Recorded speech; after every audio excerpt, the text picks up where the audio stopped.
Well, today was the day we've all been waiting for. That was proper exciting match racing in foiling AC75s.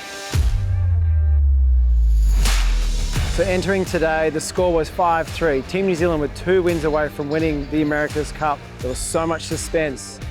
A little bit of a delay at the start of the racing, a course rejig, and a very, very shifty race course meant that the racing was exciting the whole way around. The start looked really even, both boats coming off the line well, but it was Luna Rossa that eventually took the first blood. That long port tack that they were sailing, slowly inching at him, slowly forcing Emirates Team New Zealand to tack. And from then onwards, they were protecting that right-hand side of the course. But the Kiwis wouldn't go away. They attacked on the downwind. They took the lead briefly, and then there was a critical moment at the bottom mark. Luna Rossa jibed to Lewis in front and put Peter Burling and his team almost into a trap. They trapped him to windward. They were locked. They couldn't jibe and make the bottom marks. Francesco Bruni even gave him a little bit of a luff to drive him off the race course. Great match racing play there. Beautifully timed jibe, went through the bottom mark and extended a lead out to about 150 metres.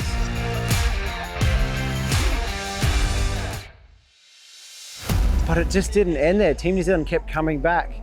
You could see their boat was going quick. Even when they were out of phase, they were still gaining on Luna Rossa. It was really impressive to see the patience that Team New Zealand had. They kept chipping away at it, and again, Luna Rossa had a very small lead at the top mark, and it unfolded that way the whole way down the run.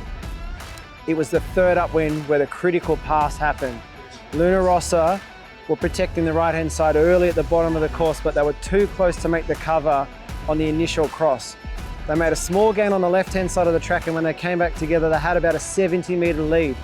They had 2 options. Either they go to the right, protect starboard advantage, or they tack on Team New Zealand and force them to do the extra manoeuvre. Jimmy Spittle and Francesco Bruni, they tacked. They forced Emirates Team New Zealand to the right-hand side, and what do you know? A 10-degree shift to the right-hand side of the course and a lead change. Team New Zealand took a commanding lead from that point. Luna Rossa didn't lay the top mark, and Team New Zealand went away with it. They won the race, and now they're in the box seat. Match point. So unfortunately, we didn't get today's second race away. The wind went a little bit light, a little bit soft, a little bit shifty, and race director Ian Murray decided that it wasn't good enough for an America's Cup race, so he abandoned for the day. Which means we come back tomorrow. Team New Zealand are on match point.